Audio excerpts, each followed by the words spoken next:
मोलाचं नुकसान झालेलं आहे. तुम्ही सोबत काम केलेलं आहे यापूर्वी खूप काळ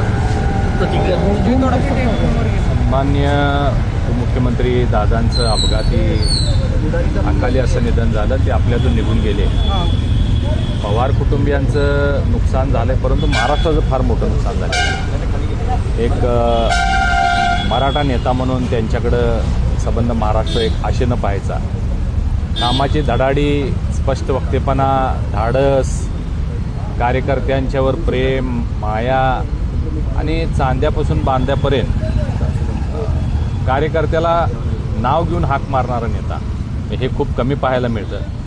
हे सगळ्यांची जाण चौकशी आणि स्पष्ट वक्तेपणामुळं प्रशासनावर खूप मोठी जरब त्यांची होती. कामाचा त्यांचा जो उरक होता ते आपल्याला सगळ्यांनाच माहिती आहे. एकमेव महाराष्ट्रातला नेता असेल तो सकाळी 6 वाजता आपलं काम सुरू करायचा. आणि म्हणजे माझंही वैयक्तिक नुकसान खूप झालं, कारण 14 ते 19 मी राष्ट्रवादीचा लोकसभेचा खासदार होतो. दादांनी, पवारसाहेबांनी मला उमेदवारी दिली होती, मला निवडून आणलेलं होतं. आणि त्या 5 वर्षाच्या कालावधीमध्ये मी पवार परिवाराच्या फार अगदी जवळ होतो, आजही आहे. प्रत्येक त्यांच्या सणाला मी सोबत असायचं. दिल्लीमध्ये सातत्यानं भेट व्हायची आणि खूप एक दादांचा वेगळा स्वभाव आज जाणवते. आज त्यांच्या गेल्यानंतर हे सगळे त्यांचे जे पैलू होते, एक अष्टपैलू व्यक्तिमत्व त्यांना म्हणावं लागेल. म्हणजे तेवढेच खेळकर, तेवढेच खोडकर, तेवढीच चेष्टा करायची, तेवढेच जरब असायची त्यांची, तेवढेच कडक व्हायचे. आणि कार्यकर्त्याला एखादा कडक भाषेत बोलले म्हणजे त्याचं काम 100% झालं, अशी कामाची शैली होती. आणि त्यांच्या जाण्यानं खूप महाराष्ट्र पोरका झालेला आहे. महाराष्ट्रामध्ये पोकळी निर्माण झालेलीच आहे, परंतु असा नेता पुन्हा होणार नाही अशी संबंध महाराष्ट्राची आता परिस्थिती झालेली आहे. मी खूप खूप त्यांना श्रद्धांजली अर्पित करतो. कोल्हापूरमध्ये एकदा तुम्हाला मुन्ना म्हणू नये आता असं एकदा भाषणात, जाहीर भाषणात म्हटलं होतं. 2014च्या निवडणुकीपूर्वी मी राष्ट्रवादीमध्ये प्रवेश केलेला होता आणि मेळावा होता राष्ट्रवादी पक्षाचा. उमेदवारी निश्चित नव्हती, मुलाखती झालेल्या नव्हत्या आणि भाषणामध्ये कार्यकर्ते, कोल्हापूरचे सगळे जे पदाधिकारी, आमदार सगळे म्हणत होते मला मुन्ना माडिक म्हणून ओळखतात.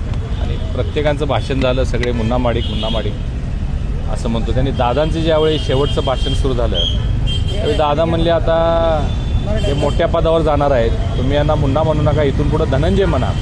म्हणजे एक संकेतच त्यांनी त्यावेळी दिला की भविष्यात तुम्हाला आता लोकसभेची उमेदवारी देणार आहे, तुम्ही खासदार होणार आहात. हा संकेतसुद्धा नेत्याचं मोठेपण कसं असते बघा. संकेत कशा पद्धतीनं दिलं, एक मेसेज, संपूर्ण उमेदवारी जाहीर केली नाही, परंतु सभागृहात असणाऱ्या 5-10 हजार लोकांना तो मेसेज त्यांनी कोल्हापूरच्या दिला की भविष्यातले आमचे हे उमेदवार असतील. असे अनेक किस्से आहेत दादांच्यासोबत. कोल्हापूरला आले की माझ्या घरी यायचे.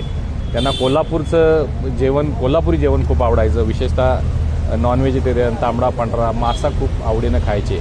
आमच्या घरचं जेवण त्यांना आवडायचं. आवर्जून डबा सांगायचे कधी आले तर. दिल्लीला आले तर 1-2 वेळा माझ्या दिल्लीच्या घरीसुद्धा कोल्हापुरी जेवणाचा आस्वाद घेण्यासाठी आले. आणि खूप आठवणी आहेत. आता हे न पटण्यासारखं आहे, जे घडलं आहे ते अनपेक्षित आहे. परमेश्वर त्यांच्या कुटुंबियांना यातून स्थिर सावर होण्याची ताकद देव, बल देव आणि महाराष्ट्राला सुद्धा सावरण्याची परमेश्वर ताकद एवढी माझी अपेक्षा. तुम्ही दोन्ही राष्ट्रवादी सोबत एकत्र असताना काम केले, आता दोन्ही राष्ट्रवादी एकत्र येण्यावर चर्चा खूप सुरू आहे. काय तुम्हाला वाटतं की? मला असं वाटतं की दोन्ही राष्ट्रवादीने त्वरित एकत्र झालं पाहिजे, कारण जी घटना घडलेली आहे ही कुणालाच सहन होणारी नाही आहे. आणि यातून वेगळं काही होण्याच्या आधी या दोन्ही राष्ट्रवादीने एकत्र यावं. आणि खूप चांगली ताकद राज्यामध्ये आहे. 40 खासदार दादांचे होते,